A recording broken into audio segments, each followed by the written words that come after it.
Hi everybody, thank you so much for popping in here to see us here in Secret Ireland Tours. My name is McEvely and I'm the owner of Secret Ireland Tours. Secret Ireland Tours is a tour group company. We organise itineraries over in Ireland for groups of 12, sometimes groups of 24 and even larger sometimes. We also offer packages for those of you who do not want to be part of a tour. Well, it's all in the name, Secret Ireland Tours. I am, as you might have guessed by now, from Ireland, and I know all the rural little places that you can visit in Ireland that might not necessarily be known by other tour companies. We always have great fun. We always pop in somewhere unusual. I'll show you something unusual, or you'll learn something, or you'll get to do something that would be totally and uniquely Irish. So that's where the secret part of it comes in. I want to talk to you today about a very special tour that we've organised for next year. And it happens every year actually in November from the 7th to the 15th. Now what I'm going to do in this video is I'm going to go through some slides, some pictures, and as I'm talking to you about the itinerary, I will find them here and I'll put them up. So sometimes it might take me a few seconds to find them. So this is, and I'll move out of the way. And as I'm talking about the tours and giving you the information, you'll be able to see some of the photographs.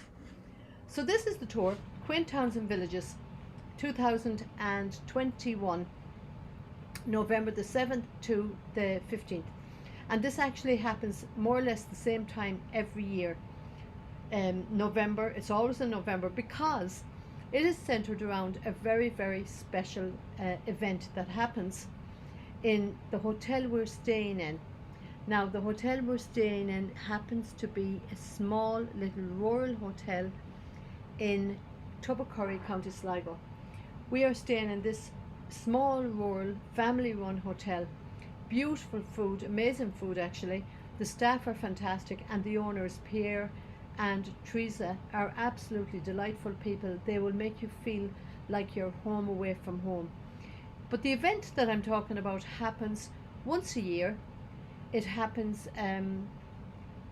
one particular night of every year, and it's called the Brown Bread and Jam Club.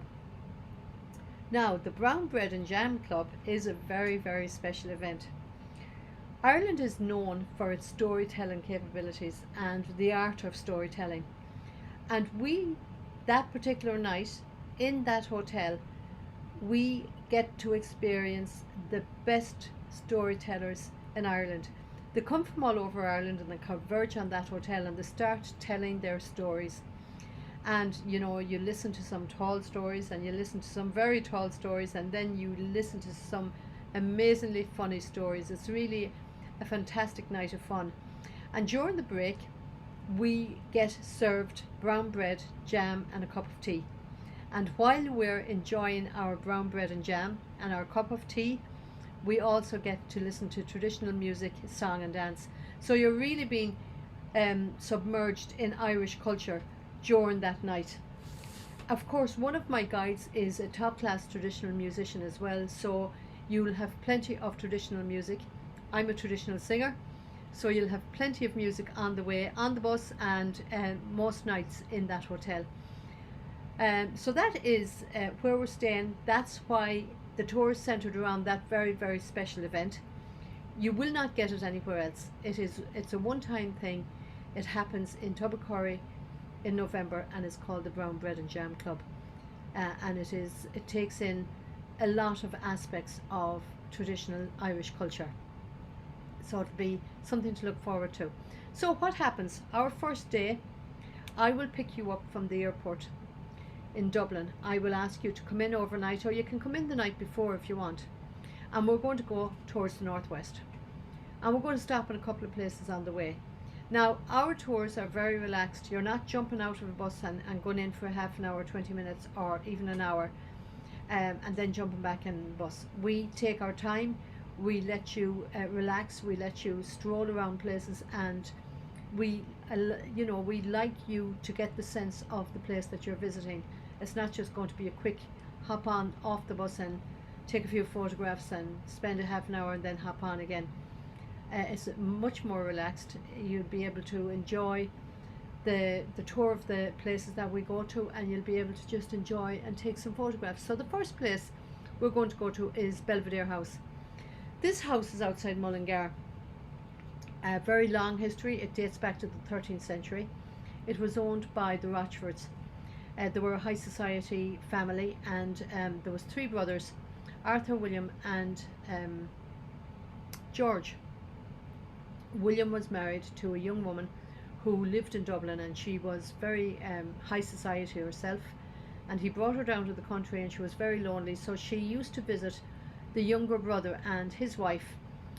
But of course, William was gone quite a lot. He liked to visit Dublin and he liked to go to London, and he was gone, so she was very lonely. But anyhow, the other brother George got kind of, I don't know, he got a dislike for this woman, and at one stage he told William that she was having an affair with Arthur. So he comes back and he takes the children off her and he locks her in a room for 30 years.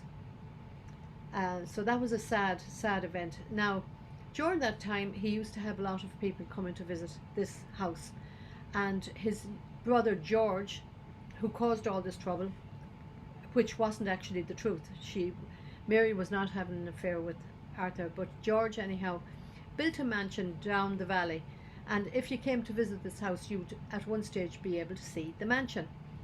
So William, being the jealous type that he was, decided to build a jealous wall. And there's the jealous wall. You can see it to this day, it's still there. So when you go to this house, you get a great tour by Mary. She's a great tour guide. She gives you all the history of the house. She'll walk you up to the jealous wall. She'll tell you about the history of that. And the gardens are fantastic. And she gives you a great rundown on the whole history of the place. So that is our first place. We'll stay there for an hour or two. And you get a full in-depth history of that place. And it's a great place to roam around. And there's a lovely little coffee shop there as well. So you can always have something nice to eat, a lunch there. Then we go further northwest and we stop in a place called Lough Forest Park. Now, Lough Forest Park is one of these amazing places. Again, it was at one stage run by the King family, Rockingham Estate it was called. And from the shores you can see that castle. That's Castle Island, and that's called MacDiarmid's Castle, or MacDermot's Castle. He was a king, and he had a beautiful daughter called Una Waugh. She was blonde haired and she was in love with this very tall Tomás Lord Cuchtela, who of course was not of the same stature as Una Waugh, so the king banned him from the island. Well, to make a long story short, she left that island and she went to another island called Abbey Island on that same lake, and she died of a broken heart.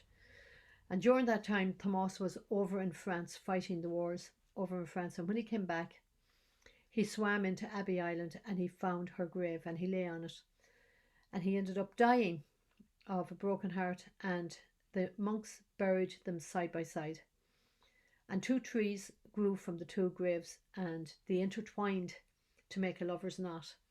Here's another picture photograph of that Castle Island and the castle. Beautiful photograph. This was taken by Joe Kennedy from Boyle, which is a town not too far away from Lough. And there's a great foggy, misty, magical photograph of Castle Island. So then we end up in our hotel by about 6:30 that evening, and we can sit down and relax and have a nice dinner. The food in the hotel is fantastic. So the next day we are going to go to a place called Foxford in County Mayo. And what is in Foxford? Well, it's known for its woolen mills, and I'm sure you've probably heard of Foxford blankets or Foxford rugs. Well, people come from all over the world to see where these rugs and blankets are made. And there you go, that is a Foxford blanket. We're going to visit there. It's just one of these places that's unusual and people like to see it. and you learn an awful lot about the place. So we go to Foxford, and then on the way to Galway, we will pass this shrine. Knock is a place in County Mayo, and there's a Knock shrine to Our Lady of Knock. She appeared there many years ago, and I think it was in the 16th, 17th century, or maybe it was the 18th century. And they built this amazing cathedral there. But the whole little town is lovely. So we're going to visit there before we go to Galway. And when we get to Galway, the streets of Galway are all beautiful cobblestones. You'll experience music in the streets. We'll bring you to all the places that people love to visit. We'll bring you to the Claddagh, where the Claddagh ring is made. We'll bring you to the little museum where you'll see the smallest Claddagh ring in the world. You have to actually look at it through a microscope. There's a great museum there as well that has a touchscreen audio-visual maps where you will see the map of Galway City, and if you click on any particular part of it, it'll bring you back to what the town was like in Viking times. It really is very interesting. We'll show you the Galway Wall and show you so many other interesting things about Galway. And then actually that's day 3. We will go out to once we've visited Galway, we'll go out to this place. This is a craft village in a place called Spiddal in County Galway. It is the Connemara area of Galway, and it's Irish speaking. So you will get to hear people living through the medium of their native language of Irish. This village itself is really amazing. It is, all these houses are craft houses. You will see people who make jewellery, knitters, weavers, glass cutters, instrument makers, bakers, all sorts of crafts are there in these different houses, and they make them in front of you and they sell them. Really is an interesting place, and we're going to bring you out further west as well in Connemara, just to drive through some of the towns there. So that's day 3. Day 4 we're going to bring you up north, up to Donegal. Beautiful drive up to a place called Slieve League. Now Slieve League would be the Donegal version of the Cliffs of Moher, but in actual fact Slieve League is a stunning place. It's the highest cliffs in Europe. There's a fantastic walk on the cliffs themselves. You can walk up, but the scenery going up to this place is beautiful. And then there's a lookout bay where you can take some photographs, and then there's the walk. I have a great picture of my tour guide and 2 of our visitors that came with us at one stage up there, and you can see the path that you can walk up. There's a path on the way up that you can take. Let me just see. Oh no, let's see. It's just a fun photograph. I want to find it for you and show it to you. But they were on their way up, or else they were on their way down, and they were probably feeling very happy about it. You know, there's no rush. This is one of the places that you just take your time and you soak in and you enjoy. Here it is. There's they had a great time. They went up the whole way and they walked all along the cliff path, and they could take some amazing photographs of the Atlantic Ocean and the scenery all around it. So that is day 4, and on the way back we're going to visit Donegal town. And Donegal town is one of these quaint places. It has beautiful cobbled streets and fantastic restaurants, and there's a castle there, and there's the ruins of an abbey there, and there's plenty to explore. So we will visit Donegal town on the way down. So on day 5 we're going to visit Sligo town. Sligo town would be my local city town. It's the local, will I see, let me get it, oh yes. It's fantastic walks around the river. That's the Garavogue River, and there's great places to visit in Sligo. There's the Abbey. There's a lot of Yeats Gallery, actually. W.B. Yeats was a great poet who spent most of his time in Sligo County. and he had a brother called Jack who was a great artist, and there is a Yeats gallery there. It gives you all the works of Jack B. Yeats. There's a monument of W.B. In the town itself. There's a great wood carver called Michael Quirk, and hopefully we'll be able to get in to see him. And there's great shops and art galleries and everything in Sligo town, so it's just a nice place to visit. Day 6, we are going to go to Achill. Achill Island is an amazing island. The scenery around it is beautiful. There's a deserted village there, uh, what remains of a village that was deserted during the time of the famine. And it's said that there's amazing herbs that grow in that village, or what's left of the village. Let me just see if I can find. Achill is one of these places. It's actually an island, but you can drive into it, and the scenery around it is fantastic. There's a great man in there who is a wood carver, bog oak wood carver, and we'll go to see his work as well. And he'll be able to tell us all about Achill and all the interesting things. I'm trying to find the photograph of the bridge into it, if I can find it. It's a pity with this zoom you can't always, there you go, you can't always line up the photographs the way you want them, so you have to just find them wherever they land when you're putting them, adding them. So there's Achill, the bridge into it, and there's all little villages in Achill Island itself, and we'll be taking a tour around the island. Absolutely fantastic place for scenery, and even in bad weather the scenery is fantastic. Day 7 we have off, but at night time we're going to bring you, either we're going to organise a session of music, traditional music, to come into the pub where we're staying, or we will go out for a session.